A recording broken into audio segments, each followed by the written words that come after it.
नहमदुहु व नुसल्ली व नुसल्लिमु अला रसूलिहिल करीम, अम्मा बाद। रमज़ान कोर्स का आज सबक नंबर 14 है। आज के सबक का जो इब्तिदाई मसला है वो है सजदे तिलावत। कुरान करीम की बाज आयात ऐसी हैं, अगर इंसान उन्हें पढ़े तो उस पर लाजिम हो जाता है कि वो सजदा करे, यानी इसी तरह सजदा जिस तरह के नमाज का सजदा किया जाता है, उसमें पाकी भी शर्त है, किबला रुख होना भी शर्त है, कपड़े ढके होना भी शर्त है, जिस जगह आप सजदा कर रहे हैं उस जगह का पाक होना भी जरूरी है, वगैरह वगैरह। तो सजदा तिलावत का माना हमें वाज़ेह हो गया कि सजदा तिलावत से मुराद ये है कि आयात सजदा को तिलावत कर लेने के बाद इंसान जो है वो बारगाहे इलाही में सजदा रेज हो जाए, तो ये सजदा वाजिब है। अब सजदे से मुतालिक चंद मसाइल जरा समझ लीजिए। पहली बात तो ये कि कुरान करीम में कुल 14 सजदे हैं। 14 सजदे हैं।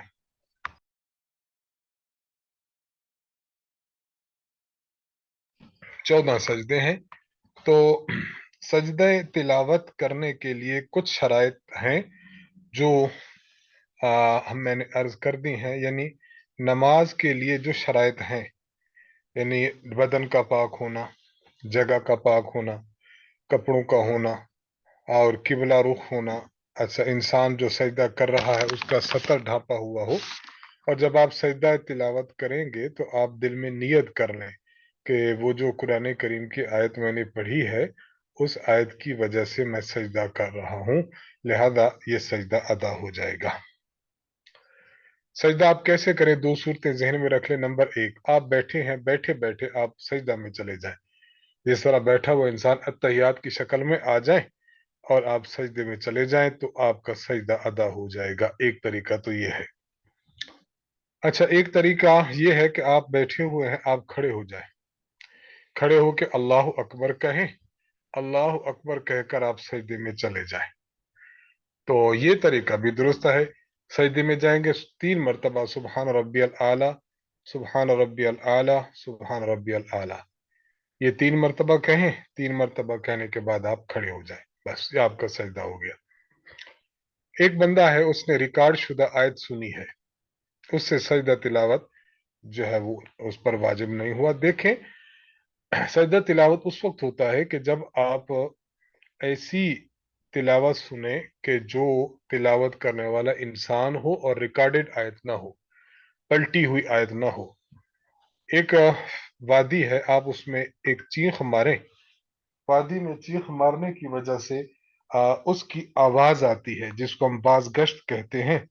तो बाज गश्त आ जाए तो इसकी वजह से सजदा साहब वाजिब नहीं होगा, क्योंकि बाज गश्त का सजदा वाजिब नहीं हुआ करता। खुलासा हमारे आ, इस मसले का ये निकला कि लाइव जो चीज होगी तो सजदा साहब है, अगर जो चीज लाइव नहीं है तो उसका सजदा जो है आप पर लाजिम नहीं है। आपने सजदे आप पर वाजिब थे, आपने मसलन 14 सजदे हैं ना, आपने 10 आयत पढ़ी हैं तो आप पर सजदे वाजिब हैं। आप इकट्ठे करें तब भी दुरुस्त है, और आपने जूं जूं आयत पढ़ी गई तू तू आप सजदा करते चले जाएं तब भी दुरुस्त है। एक बंदा है, बाजमात नमाज में वो आयत सजदा तिलावत करता है, तो उसकी बेहतरीन सूरत यह है कि आयत सजदा उसने पढ़ी है उसके फौरन बाद सजदा कर ले, उससे फौरन बाद सजदा कर ले। जिस तरह आम तौर पर आजकल चूंकि हमारे यहाँ तरावी पढ़ी जा रही है तो कारी साहब तरावी में आयत सजदा पढ़ते हैं और आयत सजदा पढ़ने के बाद फिर वो सजदा कर लेते हैं। तो ये भी दुरुस्त है, इसमें भी कोई मसला नहीं है।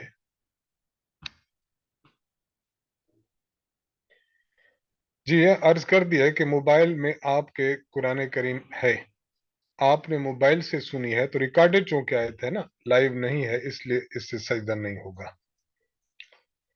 सजदा तिलावत का मसला पढ़ने के बाद आज हम पढ़ रहे हैं इतिकाफ के मसाइल। हम इसमें तीन चीजें पढ़ेंगे। नंबर एक, इतिकाफ की तारीफ कि इतिकाफ कहते किसे है। नंबर दो, इतिकाफ की फजीलत। नंबर तीन, इतिकाफ की चंद मसाइल। इतिकाफ का माना है एक जगह रुकना और ठहरना। इतिकाफ करने वाला कुछ मुद्दत के लिए एक खास जगह पर ठहरता है। मर्द मस्जिद में और खातून।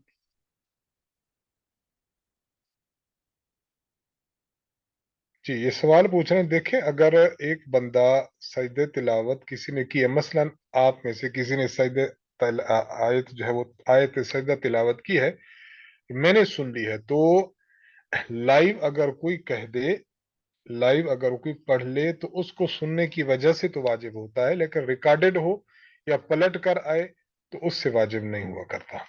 इसलिए जो टेलीफोन फोन है, मोबाइल है, तो मोबाइल में रिकॉर्डेड है, इससे सजदा तिलावत वाजिब नहीं होगा। अलबत्ता अगर कोई लाइव हो तो सजदा तिलावत फिर वाजिब होता है। तो इतिकाफ का माना था किसी जगह रुकना और ठहरना। और इतिकाफ जब बंदा करता है मस्जिद में, तो और औरत अपने घर के खास कोने में हिस्सा में, तो ये इबादत की नीयत से करता है। तो इस ये भी चूंकि अल्लाह ताला की इबादत के लिए रुका हुआ है, इसलिए इसे भी इतिकाफ कहेंगे। तो इतिकाफ का जो लफ्जी माना है और इतिकाफ का जो शरई माना है, ये दोनों सामने आ गए। इतिकाफ के फजाइल में अल-मुअज्जमुल औसत की हदीस मुलाहिजा हो, हदीस नंबर 7326। हजरत अब्दुल्ला बिन अब्बास रजी अल्लाह अन्हुमा इरशाद फरमाते हैं कि मन तकफ़ यौमन इब्तिगा वजह अल्लाह तआला जअल अल्लाहु बैनहु व बैन अन्नार सलासत खनादिक कुल्लु खंदकिन अबअदु मिम्मा बैनल खाफिकैन। जो शख्स अल्लाह ताला की रजा के लिए एक दिन का इतिकाफ करता है, तो अल्लाह ताला उसके और जहन्नम के दरमियान तीन खंदकों को आड़ बना देंगे। एक खंदक की मसाफत आसमान और जमीन की दरमियानी मसाफत से भी ज्यादा चौड़ी है। अयाम और वक्त। देखें, किन अयाम में इतिकाफ बैठना है और कितना वक्त बैठना है, बस ये आपने देख लिया। कितना वक्त बैठना है और किन अयाम में बैठना है। देखिए, जब 20 रोजे मुकम्मल हो जाएं और 21वें रोजे की मगरिब शुरू होने वाली हो, तो इंसान जो इतिकाफ बैठने का इरादा करता है, उसको चाहिए कि वो मस्जिद में चला जाए। मस्जिद में जब हो उस वक्त गुरूब आफ्ताब हो, यानी आप यूं समझिए कि जब मगरिब मगरिब की अजान होने लगे तो वो बंदा मस्जिद में बैठा हो। तो बस ये इतिकाफ के सही होने की शर्त है। और इतिकाफ की नीयत क्या हो, जुबान से कहना लाजिम नहीं है, क्योंकि नीयत तो दिल के इरादे का नाम है। अलबत्ता अगर जुबान से कोई बंदा कह देता है तो वो दुरुस्त जरूर है। जुबान से क्या होनी चाहिए, जुबान से ये नीयत होनी चाहिए, वो कहे कि ए अल्लाह, मैं इतिकाफ सुन्नत इतिकाफ जो है उसको अदा करने के लिए आया हूं। बिल्कुल दुरुस्त है। अच्छा, इतिकाफ की होती हैं तीन किस्में। एक है इतिकाफ वाजिब। आपने कहा मैं अल्लाह की रजा के लिए इतिकाफ बैठूंगा, तो इतिकाफ वाजिब अगर किसी ने बैठना हो तो उसके लिए फिर तरीकाकार यही है कि जितने दिनों का इतिकाफ उसने मन्नत मानी है, तो उतना इतिकाफ उस पर लाजिम है। ये इतिकाफ वाजिब है। एक इतिकाफ इतिकाफ सुन्नत है। रमजान शरीफ के आखिरी अशरा में जो बैठते हैं, ये इतिकाफ इतिकाफ सुन्नत है। और एक इतिकाफ इतिकाफ नफली है। उसकी न कोई लिमिट है, न अयाम है। बस आप मस्जिद में आए, आपने नियत की, नवई तो सुन्नत अल इतिकाफ, आपका इतिकाफ शुरू। आप मस्जिद से बाहर तशरीफ ले गए, आपका इतिकाफ जो है वो मुकम्मल हो गया। बस इसका टूटना नहीं होता, बस तकमील हो गई।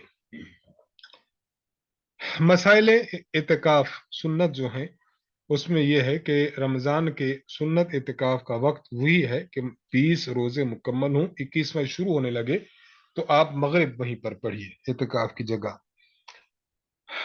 सुन्नत इतिकाफ, यह सुन्नत मुअक्कदा अलल किफाया है। इसका माना समझ, जिसे हम कहते हैं ना یہ فرض عین ہے، فرض کفایہ ہے۔ جنازہ فرض کفایہ ہے، یعنی چند لوگ ادا کر لیں تو سب کی طرف سے ادا ہو جائے گا۔ اسی طرح یہ جو اعتکاف ہوتا ہے یہ بھی سنت موقدہ علی الکفایہ ہے۔ سنت موقدہ علی الکفایہ کا معنی، سنت موقدہ علی الکفایہ کا معنی یہ ہے کہ اگر محلے کی مسجد میں سے یا کسی بستی میں سے یا شہر میں کئی محلے ہیں اور ان کی اپنی اپنی مساجد ہیں، تو ہر محلے کے اپنے بندے، اگر ان میں سے کوئی ایک فرد بھی اعتکاف بیٹھ جائے تو یہ سنت سب کی طرف سے ادا ہو جائے گی۔ اور اگر وہ کوئی اعتکاف نہیں بیٹھتا تو پھر سارے گنہگار ہوں گے، یوں سمجھا جائے گا کہ سب نے سنت چھوڑ دی ہے۔ اچھا، ایک بات یہ ذہن میں رکھ لیں، مثلا ایک بندہ ہے، وہ اپنے محلے کی مسجد میں نہیں بیٹھتا، وہ قریب جو محلہ ہے وہاں کی مسجد میں بیٹھتا ہے، تو وہاں کی مسجد میں بھی بیٹھنے سے سنت ادا ہو جائے گی۔ عورتیں مسجد کی بجائے اپنے گھروں میں بیٹھیں، اور نیت یہی ہونی چاہیے کہ میں اللہ کی رضا کے لیے رمضان کے اس آخری عشرے کا اعتکاف کرتا ہوں۔ اگر کسی کو اجرت دے کر بٹھایا گیا، ہمارے ہاں ایک علاقہ ہے، وہاں سے ایک بات کسی نے کی تھی کہ ایک مسجد میں کوئی بیٹھ نہیں رہا تھا، تو وہاں کے لوگوں نے، قریب ایک ہوٹل تھی وہاں مزدور تھا، اس کو کہا کہ آپ 10 دن مزدوری نہ کریں، آپ آ جائیں، جو مزدوری آپ کو یہاں ملتی ہے ہم آپ کو دیں گے۔ تو لوگ جو ہے وہ اس طرح اجرت پر بھی بٹھانا شروع کر دیتے ہیں، یہ جائز نہیں ہے۔ آپ ایک مسجد میں اعتکاف کر رہے ہیں، ایک بندہ ہو تب بھی ٹھیک ہے، اور اگر ایک سے زائد افراد اعتکاف بیٹھے تب بھی ٹھیک ہے۔ مسنون اعتکاف یہی ہے کہ 20 تاریخ کے سورج کے غروب ہونے سے پہلے پہلے آپ نیت کر لیں اور مسجد میں داخل ہو جائیں۔ اگر ایک بندے نے غروب ہو گیا اور پھر بندہ داخل ہوا اور جا کر نیت کی ہے تو اب اس کا اعتکاف نہیں ہوگا۔ اچھا، اعتکاف کے لیے روزہ بھی شرط ہے، لیکن اگر کسی نے پہلے عشرے یا دوسرے عشرے کے روزے نہیں رکھے، تراویح نہیں پڑی، وہ بھی اعتکاف کر سکتا ہے، لیکن ضروری ہے کہ یہاں روزہ رکھے گا۔ کون سے بندے اعتکاف بیٹھے اور کون سے نہیں، بعض لوگوں کے بدن سے بو آتی ہے، ایسا مرض ہوتا ہے جس کی وجہ سے لوگ تنگ ہوتے ہیں، تو یہ بندہ اعتکاف نہ بیٹھے، کیونکہ اس سے لوگوں کو تکلیف ہوگی۔ اگر تھوڑی بہت بو ہے جو خوشبو وغیرہ سے دور ہو سکتی ہے تو بالکل ٹھیک ہے، آپ جو ہے وہ بیٹھ سکتے ہیں۔ اعتکاف کے صحیح ہونے کے لیے شرائط: نمبر 1، مسلمان ہونا۔ کوئی غیر مسلم اعتکاف مسلمانوں کی مسجد میں آ کے بیٹھے تو شرعی طور پر وہ صحیح نہیں ہوگا۔ عاقل ہونا، یعنی اگر کوئی ناسمجھ ہے تو پھر اعتکاف صحیح نہیں ہوگا۔ اعتکاف کی نیت کرے، اور اگر ایک بندہ اعتکاف کی نیت سے ویسے 2 دن بیٹھ کے نکل جاؤں گا تو یہ اعتکاف بھی اس کا جو ہے نا سنت نہ ہوا۔ مرد مسجد میں بیٹھے، اگر مرد گھر میں بیٹھ گیا اعتکاف درست نہیں، ہاں عورت گھر میں بیٹھے گی۔ اچھا، مرد ہے اور عورت ہے، جنابت یعنی غسل والی واجب ہونے والی حالت نہ ہو، عورت ہے جو نفاس سے پاک ہو۔ اچھا، روزے سے ہونی چاہیے، اگر روزہ ٹوٹ گیا یا روزہ نہیں رکھا تو اعتکاف نہیں ہوگا۔ آج کی جو دعائیں ہیں وہ ہیں: اگر آپ نے کوئی اچھا واقعہ دیکھ لیا، آپ کے ساتھ کوئی اچھا برتاؤ ہو گیا، تو پھر آپ جو ہے وہ یہ دعا پڑھیں گے: الحمدللہ الذی بنعمتہ تتم الصالحات۔ تمام تعریفیں اللہ کے لیے ہیں جس کی نعمت کی وجہ سے تمام اچھے کام سر انجام پاتے ہیں۔